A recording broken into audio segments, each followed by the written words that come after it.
Joining us tonight is a wrestler from the WWWF. I'm real excited to have him on. I can't wait to hear his stories. Big Ron Shaw. Ron, how are you, sir? Hey, Mike, great to be on your show, and that's a classic background you got right there. Sure. A lot of big names. We got this event coming up next Friday, 80s Con. Can't wait for that. Yeah, I was supposed to be at that. Okay, and I mentioned I mentioned this last week on Dan and Benny's show, and it was the people from the Monty and the Pharaoh show who invited me to go out there. They paying all my expenses. They were giving me a generous appearance fee. And then they called me back a day later and said, hey, we need you to stay on Long Island because you're going to do Monty's show. I said, no way. I said, I'm not coming on this show. I don't even want to step foot in New York, and I'm not going to get political. Go listen to that past show from last week, and you'll know why. And I decided not to. But they said, well, would you call in on the show? I said, well, my time is worth money, So they're going to pay me to call in on May 11th for I'm assuming an apology that Mike Monty's going to give me. Hey. Wow. Okay. Well, hey, maybe we'll see you soon in Jersey, and we'll be able to catch up in person. That'll be great. Hopefully. Yes, sir. Talk to me about breaking in. You broke in with Killer Kowalski, one of the legendary heels from that era. Talk to me about Killer and breaking in and what the actual training was like. Well, meeting Kowalski, I drove up there for a day. Now, driving 6 hours up to Boston from Philadelphia just to meet Walter, and got there at a great time. He was just coming in with the students, and it was a YMCA in Salem, Massachusetts, and it was on the top floor. I think it was like a 2-story, maybe 3-story building, and he had a ring set up in there. Nice, it was nice. He had a lot of students there, and Walter says, here's the training, what we do. So many nights a week. We do five nights a week, sometimes 6 nights a week. And some of the guys can come in here and train by themselves. And it's usually a 16-week course. And so we talked about it. And I said, I'm very interested. And of course, it being Kowalski, a main eventer for 30 years. I said, that can only help me, certainly help me. So he goes, come back after the holidays. And which we were getting ready to break for Christmas and New Year's. So I came up there about the second week in January and started my training, and it went 16 weeks. And Walter was a great trainer. I mean, not only teach you wrestling, he was helping you out with nutrition. We had access to the gym downstairs, all the free weights and so forth. Walter would come downstairs and exercise with us and weight lift. And my only problem was that I was living in a little like kind of a rooming board type of a house situation with another guy from Minneapolis. And this was the first time I was away from home. And I started losing weight.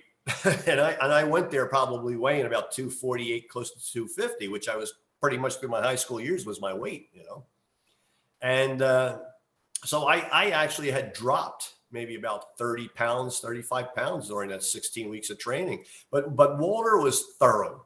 I mean, he taught you every hold in the book and every counter. And, it's stuff that stuck with you. It just stuck with you. He was a great trainer. I mean, that's why he had his school so darn long, a lot of publicity about it. And it was a great school. Who are the students who were in the class with you? Anyone that we know? Yeah, well, John Callahan. Familiar with him? Okay, he was doing some shows up there for the WWF. They call Walter occasionally. He'd go fill in there. He'd always come down to do TV in Allentown and Hamburg. There were guys like Kevin Hughes, Vic Vicious. He was maybe a little bit later, but during that time, you had guys like Dan Petty. But I'm not going to say any of them didn't get anywhere. I don't know. I left. Maybe they worked in other companies. I don't know. But, it was later on where Walter pumped out some bigger names a little bit later in the 90s, I think it was. Yeah. Did Walter teach you the actual business of pro wrestling, not just the in-ring?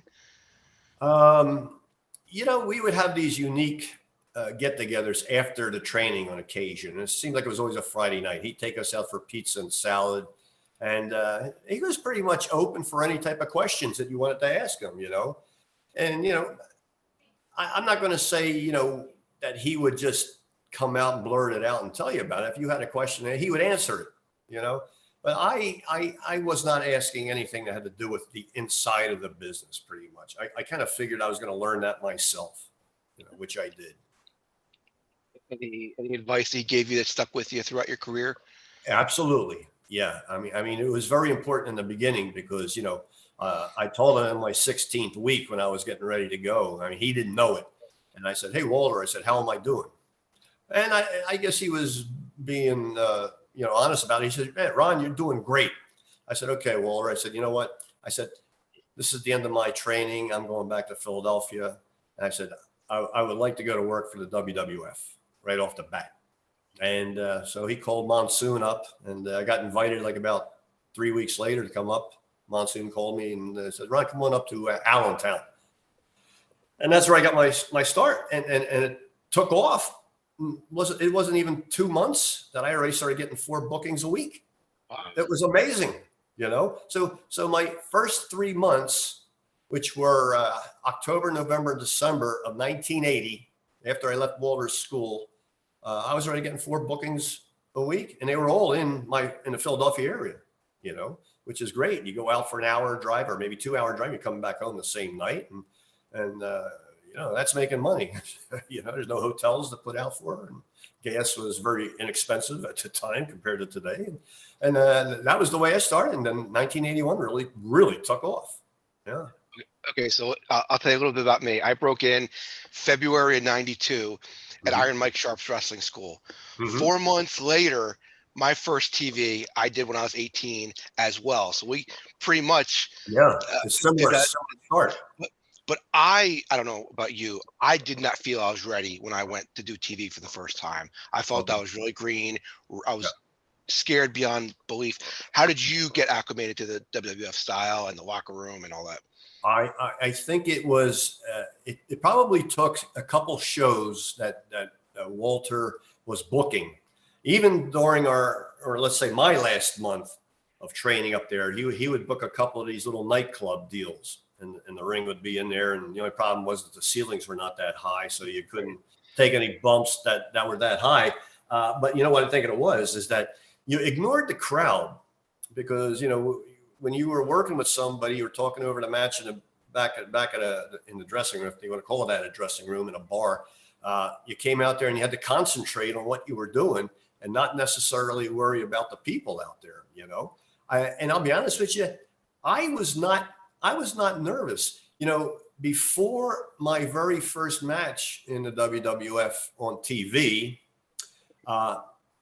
they needed up in Vermont a couple guys. Occasionally they would call Walter, "Hey, we need another match." So he would send some of the guys who've already passed training, or they sent me and a guy who was working mainly on TV, Fred Marzino. I don't know if that rings a bell, but horrible worker. I was just saying, I don't remember being any very, very good at work. Okay. Yeah. He was a space cadet, a chain smoker and everything, right? So I had to go drive somewhere in the inner circle there off of 128 in Boston there and meet him at a restaurant. So I hopped in his car and the guy just chain smoked. He had no idea where he was going. All he knew was get to Vermont. And I'll be honest with you, I don't know even how we got there. That was a high school. We got there, and I don't remember us even having a map. Maybe he was there at one time and was just trying to remember where he was going. But we got there, and it was in the middle of the show. And it was Zbyszko working against Pat Patterson.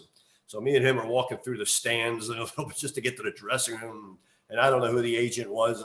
It might have been Skull, and I don't know. And he said, "Well, where are you guys at?" I said, "Well, ask Freddie here. He was driving. I don't want to get in no trouble. So we worked that match, and I had to put him over that night. And, Fred Marzino, you got to put somebody over like him. But that's part of your training. You're just happy to make a payday, your first debut, actually in the WWF. But everything was. I was never nervous when I went back in Allentown. Behind the curtains down there, everybody's there. Vince McMahon Sr., Jr., of course, and all the agents and all the top names in the wrestling business. And I'm sitting back there amongst all of them. You know, I went over there, shook hands, and some guys would come over to shake hands with me. And you know, I kept very, very quiet. You know, I didn't want to talk too much. I didn't want to say too little, but it was just enough. You know what I mean? And I was always like that through the first couple of years that I was there, as well as actually all of 81. And then when I came back in 84. So, you know, I was kind of like my normal self, but still quiet to a point. You know. Was Gorilla pretty much your boss? Well, not necessarily, but he ran the TVs. Okay. And, you know, he always gave me an opportunity to work with somebody. And sometimes it couldn't be that way. You know, I was primarily a heel when I came in there. And occasionally when you start out, well, they need you to go over to the babyface side, which I never liked. Okay. I thought I was a heel, even though I didn't look like one, but you knew you were going to get squashed depending who you were going to work with. And that's probably one of the worst things is being a face in this business, you know, if you're going to help put over these guys, because sometimes, you know, that's what you got, a reputation. You get squashed all the time, and you step into a house show and there's this guy, he loses all the time on TV. Well, you know, I worked with Pedro Morales so many times on TV. I mean, you could have just replayed the same match over for the last 8 years. And Pedro was, you know, he worked the same way. You know, you get some heat on him, he makes a big comeback. So it's either the Boston Crab or the backbreaker. You know, but it was just settling into that situation in the beginning was unique, because, you know, I dreamt doing this stuff when I was 8 years old. You know, I said I was going to do this when I was 8 years old, you know, and I did. Stuck to my guns. How'd you get along with Pedro? Oh, Pedro's a nice guy. Yeah, nice guy. We call him Pete back in the dressing room. Maybe you know that. So many times I worked with him in house shows that, boy, did he gave back. He gave back. I mean, he tell me throw him over the top rope and stuff like this. Get heat on the outside. You know, he'd call a chair even. I had a great match in 1981. I was the executioner, and it was in the Hartford Civic Center or the New Haven Coliseum. I forget which one it was. And so we were the match. I don't remember what match it was. I'm sure it was early on. And we had such a hell of a match, and it was just right. The chemistry happened to be right that night, you know. And you know, after he pinned me, I came back in the dressing room, and you know, all the boys were watching us. I mean, you know, Fuji was saying, "Hey, nice match, Sean." You wouldn't get a compliment like that because everybody's going about their own business, but they were watching because I was new at this executioner gimmick in 1981, and I got complimented. I mean, really got complimented, you know. And I said, "Wow!" I said, "That means a lot to me." You know, it really did mean a lot to me. But a lot of these guys they gave back. You know, look, I was 6'4". 260 pounds, you know, so at my heaviest, I was 270. And so, you know, it looked good. I knew how to work. I didn't exactly want to work like Kowalski. Even when I was the executioner, I tried to change that around a little bit, you know, not to imitate him too much, but try to get a different style going, even though I did hop around the ring like Kowalski would do, like if he was getting mad or something like that. Occasionally did that, and I used a neck breaker for a finish, you know.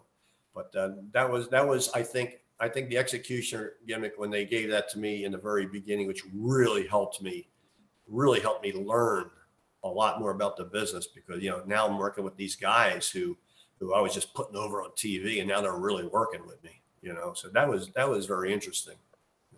What was a typical TV taping like back in the day? Like time wise, like how often did you work? How often did they run TV? Yeah, well, when I would get there, sometimes in the very beginning, when I was just getting called up there, I wanted to go behind the scenes and see how they do the interviews, which I always thought was very interesting. So I think I may have done that a couple times when I first started going up there, and then they invited me to go to Hamburg. And so I get up there and watch it and how it's done. And I said, very interesting. It's kind of how I expected everything to go. And then, you know, you get back in the dressing room, and they start letting the people in, and Monsoon would put the first hour up on the wall. Sometimes there'd be all 3 hours, and sometimes there'd only be 1 hour. And I would say, okay, I'm not on that one. I'm anxious to see who I'm going to work with. The second hour he puts up, and I'm not on that one either. Here comes the third hour, and I'm the very last match.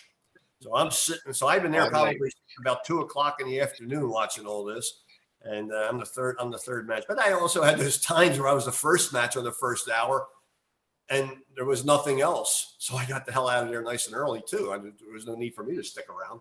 But Gino ran everything, and it got more hectic when they started doing more of these, these interviews and extensive interviews. Let's sit down, whatever the Piper's Pit, stuff like that they were doing. So it got a little bit more hectic.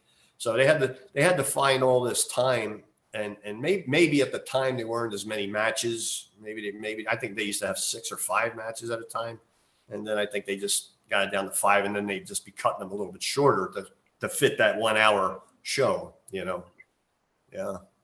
Besides Gorilla, who else were the backstage agents back then? Arnold Skolin.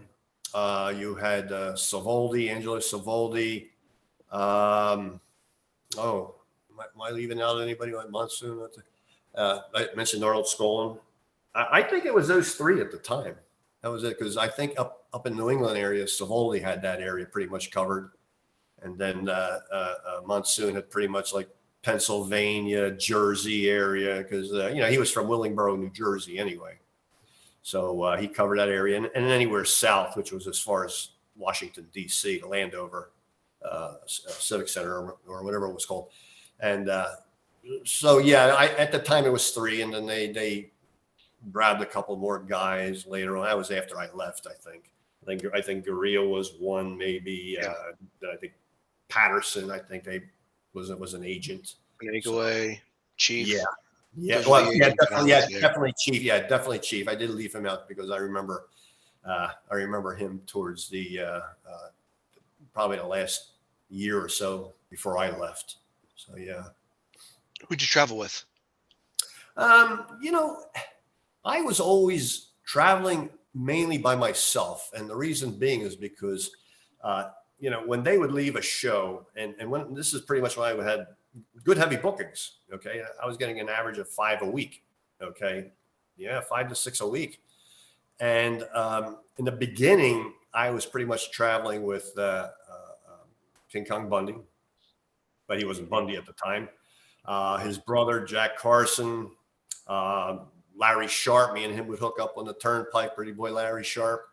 And other times, I would probably, when I would leave a show, everybody says, "Hey, you want to ride with us?" Well, I got my own car, but I would only stop halfway. I would never get to the next town. So if I was leaving Philadelphia and had to go to Pittsburgh, I'd stop somewhere maybe in Harrisburg, and just outside of Harrisburg, and stop there pretty much. And then I could get up the next morning, find a gym, work out, and then I got part of my day to drive a little bit.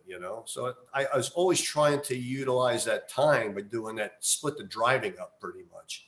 But mainly by myself. And then when we started to fly, and they started to fly us, then somebody have a rent a car and, hey, come on in, we'll do it 3 ways, and that was the easiest way. So I could have traveled with anybody. I traveled with Mosca, Piper, it just all Wharton, anybody, So what was Piper like? very quiet guy. Yeah, you get in the car with him and sit right next to him, and either he was tired or he just was a very quiet guy. Because I think I rode with him a couple of times, and he was always quiet. Yeah. He had a lot of heat, and things were really different back then as far as fans and heels and kayfabe and all that. Was there any crazy interactions with the fans you ever experienced? Because that stuff doesn't happen anymore, really. No, it doesn't. And I can't say it happened in the WWF. I was doing a show in Philadelphia for the TWA. Joel Goodhart was promoter, and I had already called it a career because early 1988 I was done with the WWF. Okay, I went on to do the NWF as the executioner with my partner AJ Petruzzi. Oh, sure. Yeah, and so we were the executioners in NWF, and then me and Larry Winters ended up getting a school. We talked about it, we had free use of a gym. It was an old bowling alley And these guys were 3 owners. And I said, well, look, I said, well, we can promote this gym, give us jackets that says the gym's name on there. And so they went for that. And we did promote it, every time we stepped in the ring or talked about it. And what me and Larry did is we got the school going, and Joel Goodhart joined us because he had a radio show. So with the radio show, we started getting a lot more guys. And occasionally I was working in the ring, but they were using me much as a manager, but they called me the advisor. So one time, and this is where I'm getting around to the fans, is one time, I think it was summer Armageddon or autumn Armageddon at the Civic Center in Philadelphia. And it was a match between J.T. Smith and the Sandman.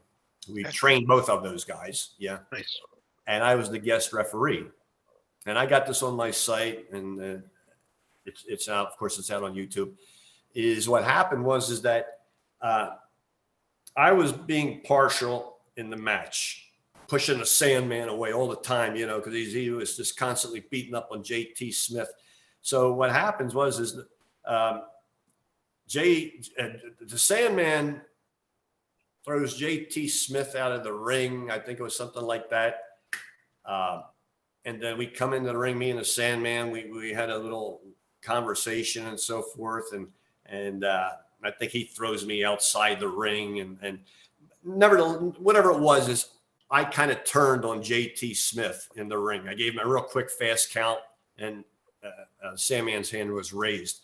So as I'm standing in the ring, this trash is starting to get thrown at me, left and right. And, we had a thing planned where we're going to count 10 seconds to get you the hell out of the ring, or you're going to be fined $5,000, So all this trash is coming down, and you can see it coming down on me. And I start running out of the ring, and I'm almost in the dressing room door. And the guy yells out, "Shaw, I'm going to stab you tonight." Beat up on J.T. Smith, And I'll be honest with you, maybe the guy meant it or he didn't mean it. I don't know. But I had gotten a cop real fast because I saw the guy who said it, and I think later on he told me, look, he goes, "I never meant it." He goes, he didn't have nothing on him anyway. That was the most heat I got in a match. And that was it in my career. Well, except in the Philippines. We almost caused a riot in the Philippines, but that's another story. Yeah. What were your interactions with Vince Sr. and Vince Jr. like? Well, they were night and day individuals. Vince Sr., I think the only time I really talked to him is when he brought me down in the dressing room in February of 1981. And I remember it was the Allentown Fair. Okay, even though we did the TV tapings there, they did the one show for the fair every year pretty much. So he called me down to the dressing room. And this was the only conversation I ever had with him. But I knew he was a real nice guy, nice gentleman and everything. And he says, "Hey, Ron," he goes, "you're a natural at this." And I said, "Wow." In my head, I'm saying, "I'm a natural at this. What a highest compliment that you can be given by this great man." He says, "Are you able to travel?" And again, I had a quick thought. I said, "I guess I am traveling. I don't know what he means by that, And I said, "Yes, I am." He goes, "Okay." And he put his hand on my shoulder, gave me a little tap, and that was pretty much it. So I remember the next TV, Gorilla Monsoon says, "Hey, Ron," he goes, "get yourself those royal blue leotards with a Tarzan strap and a hood like Kowalski wore." Okay. So I ordered it. I don't know if I had it by the next TV. Maybe I did. He goes, "Okay." He goes, you're gonna work as the masked executioner." So I didn't have the proper boots. I just gotten these yellow patent leather boots. And if I would have wore them, that was a definite giveaway. Okay. So I had to borrow somebody else's boots. And so I went in the ring there and I worked against, I don't remember the gentleman's name, but I pinned him with the neck breaker. And then there was another guy, I got him with the neck breaker. And then in Hamburg, Pennsylvania, they put me up against Steve King. And actually, this match here is not on YouTube. I found this match, actually a handful of others, and I'm not going to say how, but I'm going to be putting that match out in November as the executioner against Steve King. And so that started clicking. Then I started getting bookings real fast as the executioner. In 1981, I appeared in Madison Square Garden 6 times. That was after just working 3 months in 1980 with this company. And here I was 6 times in Madison Square Garden, and stepping into the Garden for the first time.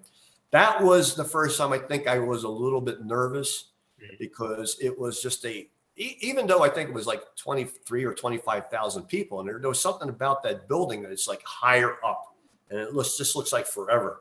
Then there's the sound of that bell, and then Vince McMahon is commentating, sitting right there ringside, on top of it. So that was the time I was nervous, and then it just all, it just filled in. I started doing all these big house shows, Boston Garden and Landover, Maryland, and Philadelphia, Pittsburgh, and all this. Then it became normal. All became normal to me. Yeah. What about Vince Jr.? I really had more conversation with him the night that they let me go. Okay. The story was that they were going to send me to California to work for Mike LaBelle. I was supposed to win a battle royal out there and then work with Andre all over the territory. And then this was after the fact that they let me go, because Scullin told me, you were supposed to go to Japan, Mexico. Now, I don't know this, or he was maybe making me feel a little guilty about my decision.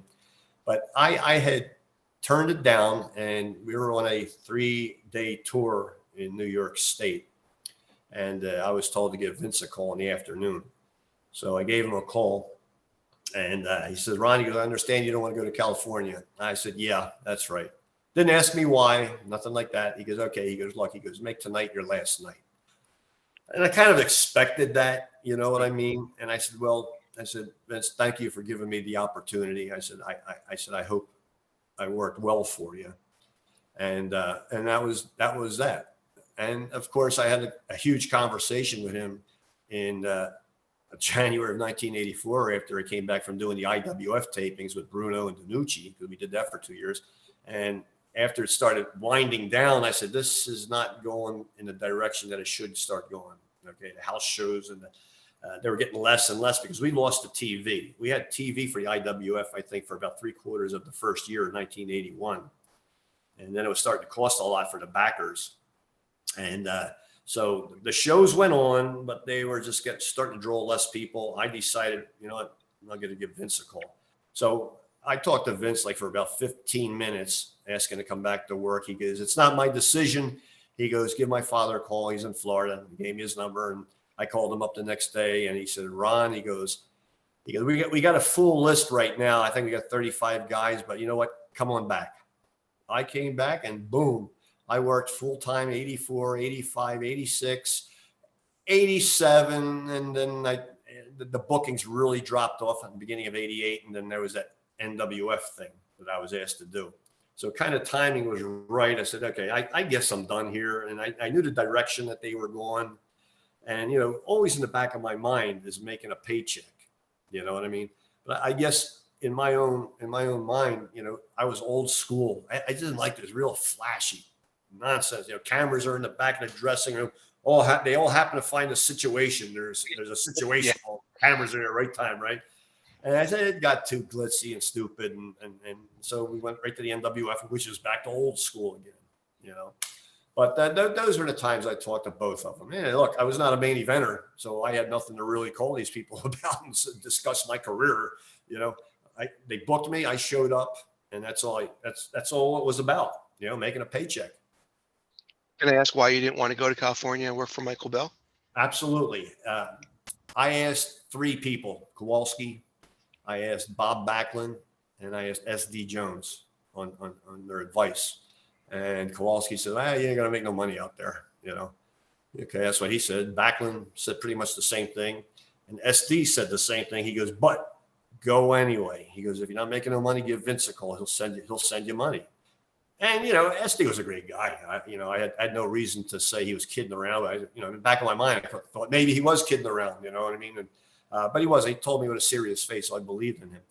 But I still made that decision. I said, you know what? I made almost $100,000 in 1981. Now, that's pretty damn good money, okay? Because I was working as the executioner and Ron Shaw at the same time, and all the big house shows and everything.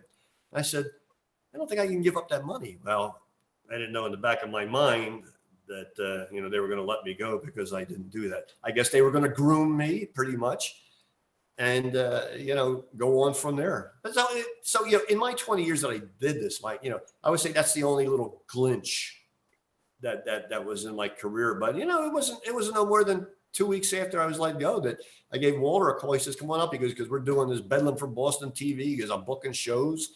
And then it was about a month after that they merged with Bruno and Dominic and started doing the TV in Allentown. So I wasn't off for any long period of time. It was only a couple of weeks.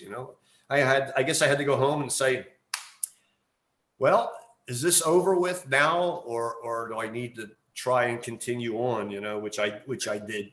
And I'm glad I did. Yeah. Talk to me about Bruno Sammartino. Oh, wow. I mean, my favorite wrestler of all time. When I was a kid, maybe you did it. I'd buy all these wrestling magazines and every pictures there. Bruno, I'd be bumping my brother or my dad. There's Bruno, look at Bruno. All right, shit, I heard enough of that already. The time I really got to know Bruno was in the IWF. Okay. Because he was the color commentator and Dominic. So actually, I was pretty tight with Bruno, pretty tight with Dominic, because number one, now they turned me over. We came in there as heels in the first 3 hours of the taping in Allentown. It was me and Hans Schroeder as the heel tag team. So they were putting us over. They had Zbyszko, they had Johnny Valiant, and Jerry Valiant came in later, and they had a whole bunch of other names. And so they started using us really well. And then in a match on TV, and this was in a different part of Allentown, it was downtown at the Americus Hotel. Okay, they changed their little place. And it was a very small ballroom. And there was probably maybe about 100 people, 125 people, because that's all they could fit in there. So we did an angle where he turned on me on TV, and I bled on TV.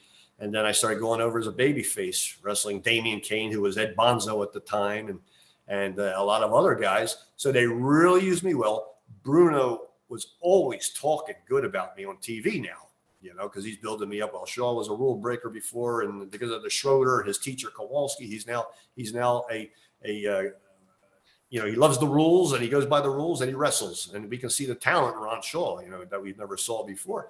But behind the scenes, Bruno said, "Brian, you did good. We're going to do an interview with you." And I did a couple interviews with Bruno interviewing me on the IWF, because after that Schroeder angle that we did, he interviewed me a couple times, and those have not come to light yet. There's been about 6 of these videos are finally released from 1982. And I could not believe it, because I said, oh my God, this is like, and I'd never seen it before. I did all these tapings, but never seen them. Still never seen them, I said, wow. I said, this is really a hell of a show. I watched the whole darn 5 hours of it. And I was in four of them, which was great, but there's more out there to be, from my understanding, they will be released. And I'm looking forward to that. I grabbed them, I copied them and got them on my website. So that was really refreshing to see that. I met Bruno with my dad at a restaurant one time. Mm-hmm. Bruno was my dad's hero, and my dad's one of my heroes, so it was awesome. We got a picture of Bruno. We didn't want to take up too much of his time. He was eating, but he couldn't have been nicer. Fast forward about 2 years later, he's a guest at an indie show, and I'm in the back, working the indie show that night. And I went up to him. I said, Mr. Sammartino, I met you with my dad 2 years ago. It's such a big thrill. I just want to come over and say hello. I don't want to take up too much of your time. Sure. Have a great night. He's like, great. Yeah, nice talking to you again. So I leave, and I walk down, and I'm pretty far down. He goes, Mike, one more thing. I'm like, something wrong? I walk back over. He goes, make sure you tell your dad I said hello. Oh, how about that? What a classy guy Bruno was. Yeah. He was a good guy. I mean, so there are some people that would put him down and so forth, but Bruno had a lot of clout with Vince Sr. I mean, they gave him shows around Pittsburgh that he ran. That it was all his money. He made wrestling the WWWF. And that was his gimmick, just coming out as a wrestler, never a jacket. you know, and that's what was really cool about it, you know, and he fit the bill as a wrestler too, you know. Yeah. His life story is amazing too. I don't know Yeah. if you ever watched any of the documentaries about him or There, listened to. there's an awful lot of them, and I have watched maybe some of the shorter ones, but I probably need to, you know, and find a little bit more time to Amazing do that. Because story. if I do enough, you know, I'll sit on this computer sometimes, maybe 2 or 3 hours researching, and you know, the more you research and dig deeper, the more stuff you can read about yourself and or the others. Because you know, anything I come across today, I boom real quick, go to the next page or something like that. I have no interest in anything after I was pretty much left the business. And maybe about another 3 years afterwards, I left the business because when TMT was promoting the what was the other show that was competing against WWF? I forget what it was. WCW? In the NWA, 90s, WCW? Ted Turner W- bought it. WCW. WCW. Okay, that's probably what it was. And then I think I held on another 3 years after I left, and I stopped watching it. And I have not turned it on today. Really have not. Who'd you go to advice for in the back? In the back. I'll be honest with you. I never asked anybody for advice, but they would come up to me and help me out a little bit. And I thought that was pretty good. Ernie Roth, the Grand Wizard. Sure. You know, he would help me out. Dominic Danucci, Fred Blassie, little Billy Albano helped me out a little bit here and there. And Sergeant Slaughter was huge. I mean, he auditioned me in Hamburg. You ever work in Hamburg? I don't think so. Okay, it was a field house separate from the high school. It was just like a big gymnasium for basketball, and you know, all the faces were on one side, the heels were on the other, but it was so tight in there, you know. And Sarge was coming up to me. He says, "You know, right? You look good out there. You know, you're big and everything like that." And he goes, "Follow me." So we're going into the shower, and that was the only privacy we had was in the shower. I mean, everybody's just right outside there. He goes, "Do you think you would be able to address me as a drill instructor?" And I already knew. I said, "Okay, this is an audition for something." And I don't know if this was his doing or Vince's doing or not. And I said to myself, I'm thinking I don't want to do this. And I said, you know, Sarge, I said, I don't think I could stand here right now and yell my lungs out and you know, chew your ass out and stuff like that. And I don't know, maybe it was because of all these guys are just right here, Right, 5 feet away from me. sure. Or I just didn't want to do that. You know what I mean? I wanted to just get on as myself, as Ron Shaw or something like that. Maybe that was in the back of my mind. And they go, yeah, okay, no problem. You know, and then later on, well, then they ended up having Terry Daniels and who was the other guy that they had, the privates. I forget the other guys. Yeah. So that's probably what it was going to end up being. So I imagine it was going to consume a lot more of my private life because Terry Daniels was driving around the big stretch limo that Sarge was driving in, because on the side of it, it was all Army camouflage. And it said Sergeant Slaughter. And there's Terry Daniels driving him around, you know. And I said, well, I didn't want to be a chauffeur either, you know. So I said, well, okay, maybe that was the right thing to do too, you know. But I continued working on it, you know. Did you ever work with Sarge? Oh, yeah. Yeah. A few times on TV, in a couple house shows where, and this was outside of WWF, I was asked to be a Russian with a mask on, and me and Sarge were the main event for the evening. And I think these were NWF shows to a point before we actually got the TV and so forth. So, yeah, I mean, you know, what they would do, the promoter would go around all these businesses and they could buy an ad, right? So, you could buy $1,000 ad for one page. So you could probably make $10,000 before you even opened up the doors, you know? Right. And whether we got 300, 400, 500 people, I don't think it mattered. But, you know, I remember getting a nice payoff for it and being in the main event. So, you know, I would work 3 or 4, 5 times maybe with Slaughter and that, you know, as a Russian, you know, supposedly. But man, they'd be taking these crazy bumps over the rope for 300, 400 people, but he gave his all. You know, he was a hell of a worker. Really great I was worker. gonna say that the bumps that man took. Do you remember the bump he took? Like you shot him into the turnbuckle, and And he he would kind of go, hit it with his chest, yeah, and well, he bounced off. not only that, yeah, I've seen that before, but he would also, one of the bumps that he took, he goes, throw me into the turnbuckle. I'd throw him in the turnbuckle, and he'd still keep running and diving over the side of the buckle, but hooking his arm over it so he would be able to spin over and his feet would hit the floor. And I said, this type of a show, but he was giving the people his money, the money's worth, it didn't matter if there were 10 people or 100 people in there, they still paid to go in there and see a show. So what he figured was, and I didn't have to ask him this, is that these people deserve action instead of us just laying there in the ring because there's 10 people out there, and a lot of us thought that way too. I mean, you want to always see a full house, Sure. but it was actually sometimes a good opportunity to try some new stuff too, And so, I would say with the guy I'm working with, hey, I'd like to try something here a little bit different. Let's work it out in the ring, And that was always the best way to do it, work it out in the ring. I didn't like working with guys who wanted to plan the whole 15 minutes. They knew the routine night after night. I didn't know the routine. So, they called a quick high spot, and I'm already starting to forget about it because it was one little thing after another, and it got confusing. So I always try to change things around to a point and say, well, look, I'd rather call more stuff in the ring and that is remembering stuff out here, because I think you always had a more opportunity to screw up in the ring, So yeah, you draw a blank and then you're screwed. Yeah. Everything starts going right downhill. Yeah. Who didn't you like working with? I enjoyed working. Well, I'll be honest with you. They weren't always the top names because since I was working preliminary matches, I enjoyed working with Jose Luis Rivera.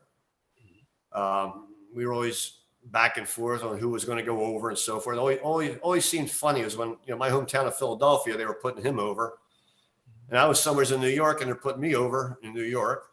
But we always had good matches. Pat Patterson, he was good to work with. There were a lot of guys. Too many to even mention because I got along with everybody and they knew I wasn't no hot shot because when you go in there and start mouthing off and start telling a guy who's been in the business 10 years and you only been in there 10 months and you're like trying to call the match. Oh, look out, look out and see that's one of the business wise things that you got to remember, So, you go in there and say, well, I'd like to try this, or try that. And yeah, they would do it. They would do it, But yeah, there's a lot of guys. There was a lot of guys I liked working with. Anyone you didn't like working with? I can't say there was anybody I didn't like working with. I always looked there and wanted to make a match, have a match. And so no, there wasn't nobody because, I would think if you had a problem with somebody in the past, and that would be the individual you didn't want to work with anymore. But I never had a problem with anybody. But Adrian Adonis, you always hear stories about him being a bully, not getting along with a lot of people. Number one, did you work with him? Number two, did you get along with him? Adrian is actually a comical guy. I broke my leg in Saskatoon, Alberta, Canada on a tour. And it was taking me 3 days to get a flight the hell out of there. So I went to the hospital the next morning. They put like a half a cast on there, And so, I'd be getting to the airport, and you got Dick Murdoch, and because they were a tag team at the time. So those two guys were always together. And so, we'd be getting to the airport after the bus would drop us off. And I'm in a wheelchair. And next thing you know, Adonis is coming up to me. He goes, how you doing, Ron? I said, I'm doing good. And he starts wheeling me down the other end of the terminal. So it leaves me there. So I'm wheeling myself back up again. I said, you touch this goddamn wheelchair again. I said, I'll kick you in the nuts. And they were all laughing and everything like that. He was a good guy. And, he took my number one time. And I think, I can't remember the year, but he says, are you able to work for the Bear Man up in Canada? I don't know if you ever heard of the Bear Man. He actually used to wrestle bears. Okay. And this was probably going to be the first time I was going to actually be away because all my 20 years I lived at home. I worked out of my home. I never had to go let's say I was going to go to Oregon for 6 months or anything like that. I never had to do that. So he gives me a call. He goes, "Hey, can you come on up for the summer?" I said, yeah. He said, "What's the money going to be like?" He goes, they're good shows. They're good shows. He goes, "Me and you are going to probably work." So I assume they're going to use me as a baby face up there. And so I said, "Okay, yeah. When do you want me up there?" He goes, "It's probably be about another month." He goes, "I'll call you back." And I got a call. It was about 3 weeks, maybe after that, from Tunney's office. And I guess he had something to do with them. And he goes, "Hey, don't bother coming up." He goes, "Him and the Bearman were killed in an automobile accident. And they went off the road, hit a tree, and I think they were avoiding a moose. And, not a joke, but and that was it. That was pretty much it. A nice guy. I mean, everybody else has their problems with him and so forth, but I guess when you get to know a guy even more and more and more, then his joking side, his mean side and so forth. Yeah, I wasn't all that tight with every single person. See, I wasn't traveling every single night with that same individual. Can we do a little rapid fire? I'll mention some guys that you were in the locker room with, maybe you worked with. You can give me the first thing that comes to your mind. If you have a story, you can go there, whatever. Great. Or I Bob can Backlund. pass. Or I can pass. Okay. Yeah. Go ahead. Bob Backlund. Bob Backlund. Nice guy. I worked with him a lot of times. I even worked as the executioner against him for the World Championship in a spot show. And such a gentleman, because I can remember one time in Baltimore Civic Center, we worked. And after the show, he got done showering and we're dressing up and he's got his suit on. He goes, "Ron," he goes, "thank you very much." And he's handing me $50. He goes, "Go have dinner, you and your wife. Go have dinner." I said, "Bob, I can't take that." And he goes, "Ron," he goes, "No, look, I insist." And he gave me $50. I took it. He pushed it on me. And a very nice guy. Putting them over like that and take your wife out to dinner and so forth, and it wasn't the first time I talked to him, but nice guy. Tito Santana. I'll be honest with you. I haven't really I traveled him one time from the airport to a hotel and we hit it off pretty good in the car, in the cab. And that was pretty much it. I never had really much conversation with him. Jimmy Snuka? I never had a conversation with him at all. I worked with him a couple times. I think I can remember one specific time in upstate New York. We were working this little building, and Scullin was there, and he was giving me a couple headbutts. Now I chose not to take a bump, okay, but I sold it like crazy, like the spaghetti legs, and then he came off the top rope. And I think he went back to the agent, whoever it was. And he goes, "Hey, how come he didn't take a bump?" And I gave him the headbutts, And whoever it was came up to me and I gave him that answer. I said, here I am, 6'4", and he's a foot shorter than me. I said, I just didn't want to take a bump that hard. And that was it. That was it. Yeah, I never talked to the guy though. Ricky Steamboat. Good guy. Good guy. Yeah, he would always work out a match with you, and it was easy, it was simple, and everything. He had just listen to me. I said, I love those type of guys. They want to give you, and they want to look good, but they're giving you too. And he was down here at Fort Myers a 3 years ago, matter of fact, and he was at a baseball game, minor league baseball game. I happened to see him, and it took a while for him to remember me because he's knew so many guys and so. But we were talking. And he goes, "Yeah, I live up in Tampa." I said, "Oh, everybody's up there. Hogan, you, and Spivey, and everybody's up there, He's a nice guy, Steamboat. Andre? Oh, yeah, really nice guy. Really nice guy. It was such an honor to work with him four or five times that I worked with him, and he would always, "Hey, boss, how you doing, boss?" I can remember we were working in a Salisbury, Maryland, at a big civic center. And I got there early that evening. So I was the first one in there, and I'm sitting on the bench. I was looking at my bookings or something. And I see a young guy bringing in a case of champagne. Now, I don't know how many bottles is in a case of champagne, maybe 6, and he sticks them there on the floor. And I'm saying to myself, I think Andre's here tonight. Here comes through the door. Here comes Andre. "How you doing, boss?" He goes right over for the bottle of champagne. He goes, "You want a sip?" I said, "Oh, no, now I'm working, Andre." He popped that cork. He downed it like it was a half a glass of water. but he was nice guy. Yeah, don't get on his bad side though. Bret Hart. I had very little conversation with him. I broke my leg in a match in Saskatoon, Alberta, Canada, against him, and it was a nasty fall outside the ring that I took, and I knew I broke it because I heard it snap.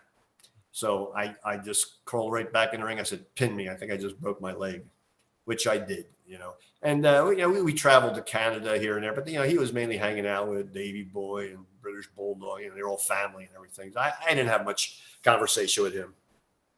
Junkyard Dog. He's another guy that was kind of like limited conversation. I worked with him 2 or 3 times. Yeah. Jesse Ventura. Oh, nice guy.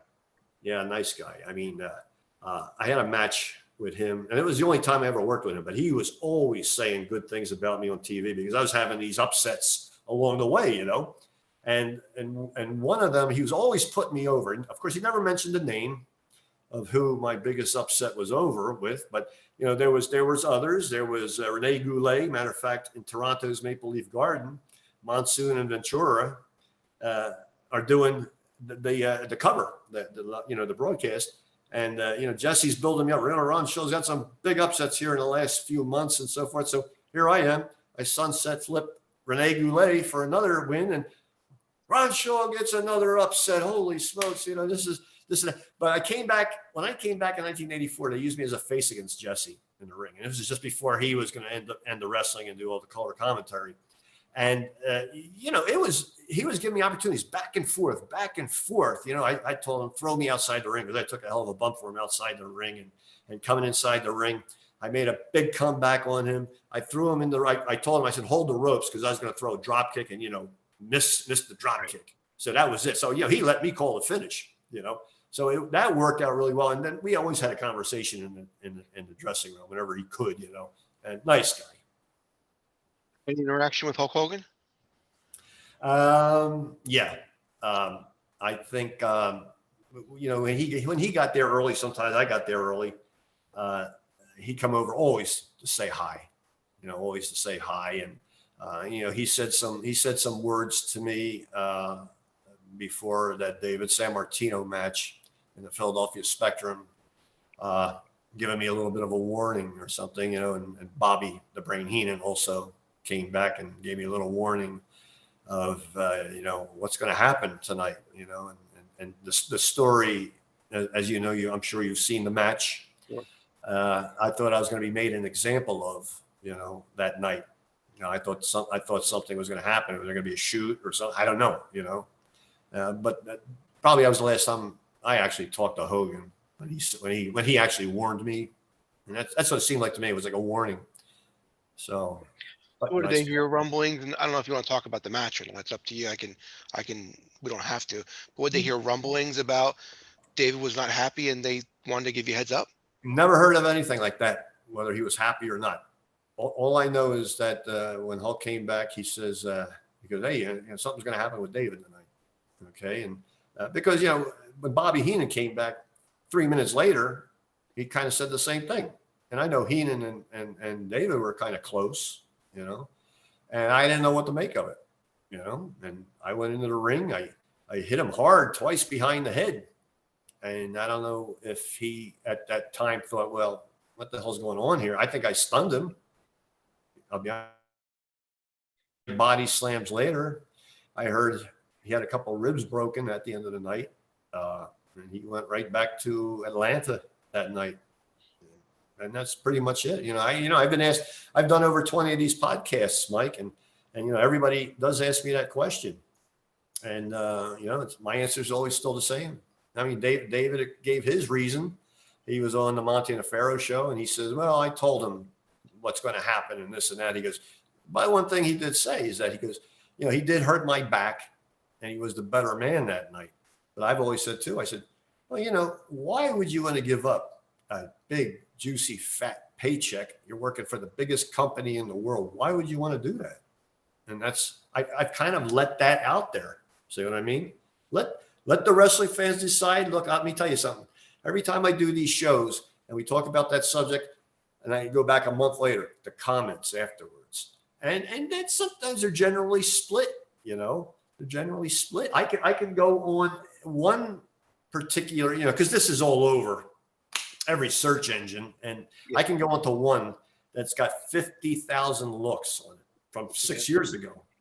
But there must be 200, 300 comments, and even more recent ones from 3 months ago. And well, you know, Ron Shaw was a big hulking guy. He could have beat Sammartino. So, you know, so see what I mean? So there are those that are believing what I say, and I'm not saying I'm telling the truth or I'm lying. I'm just giving you my kind of a story. It's out there. You decide what you want to think, and that's it. And I'm fine with that. Anyone watching doesn't know what we're talking about. David Sammartino, Bruno's son, was getting a little push. He worked with you at a live event, and he submitted to your bear hug, correct? That's correct. All right. Go check it out. I've seen that match before. It's a good watch. Yes. Ron, this is great. You know, you were part of an era that I know so many guys from the late 80s moving forward. You were part of an era where I don't have much interaction with a lot of those guys. So hearing you talk about them, and I usually have people later on, like you know, 2000s, 1990s. This was awesome. It gives us a peek at what the business was like, you know, when you were in it. This was a lot of fun for me. Thank you. It was. I'll tell you something. I guess it was great timing in my life, because when I wanted to do it, this is what I saw, and when I started to do it, it was the same thing. Okay. Mm-hmm. I mean, I was at a time where towards the end it was starting to change over, you know, and I said, thank God when I left there, I said, I was a part of this, and actually now be a part of wrestling history in the WWE's 2 books that they have of history. So my name and pictures are in there, and being in the IWF Hall of Fame is quite a nice thing for me too. And, you know, I think I accomplished what I could have accomplished here in professional wrestling. You know, people will look back another 25 years and they'll still look at that match, even though I may not be here. You know, they can still look at that match. Wow, that was a big upset back then. You know, so yeah, it's pretty cool to me. You know, a lot of people have said, you know, Ron, you got one of the biggest upsets in pro wrestling. Now they say you have the biggest upset in pro wrestling history. And, you know, some people say, well, you know, there's been other upsets and this. Yeah, but I'm talking about names. People who've been in the business 10, 15 years. Chief Jay Strongbow, Iron Mike Sharp, Tony Gurria, S.D. Jones, Salvatore Bellomo. These are all big upset and big names, you know. So I'm very proud of that. Any contact information you want to give out if anyone wants to find you, book you? Well, you know, I have my off-site email at Big Ron Shaw WWF@gmail.com. Anybody can contact me. I've got a guest book on my website. That's how a lot of you guys have gotten in contact with me. And so, you know, people contact me through there, and pretty cool. I had a author who just recently had a book written, and he actually emailed me and says, "Hey, Ron," he goes, "I'd like to reference you in this book. You know, it's a mystery book." And he did put me in there as a Hall of Famer, and my big upset over Rene Goulet in Toronto's Maple Leaf Garden. I got that book actually sitting right here on the table. My wife just got done reading it, and she really enjoyed it. I just got to get the time to read the darn book, because I'm always at my country club playing golf, swimming, or this and that. I got to pick up this darn book and start reading it. But that was a pretty cool thing to put me in a book. He could have put anybody in there, but he wanted my permission, believe it or not, and he didn't need it. But that was pretty cool. What's the website? What I'll do is when I post these clips, like I'll cut this up into like 10 different clips. I'll put your website on on the bottom of every one of them. But what is the website? The website is Big Ron Shaw WWF.com. And I'm getting a lot of looks. This is I've been doing this since 2015, and I'm getting 700 to 1,000 looks a week. And I always try to keep it fresh. And just recently I put on these IWF tapings, and I always put on current pictures of what I've been doing in my retirement. If I go somewhere, I go to car shows. I get a lot of cars that I own and so forth. So I love my cars, you know, and I got them one there. I just bought a new 2022 Corvette Stingray, the new C8 model with the mid-engine and so forth. Beautiful, beautiful red. And I'm really proud of that car. I love that car so much. It's a great car. Yeah, but I'm enjoying here in Cape Coral, Florida. It's really Cape Coral I live in, you know, but we say Fort Myers, Florida. It's the biggest city on the West Coast here besides Tampa. But I'm enjoying my life. I got my beautiful English lab brownie dog. You know, he keeps me busy, and he's a playful pup. Awesome, Ron. This is a lot of fun. Yeah. Thank you so much for taking the time out and just the education for the time that you were in wrestling. I learned a lot. I enjoyed it. I hope everyone else is going to as well. Thank you, Ron. Thank you, Mike. I'm glad I got to your show.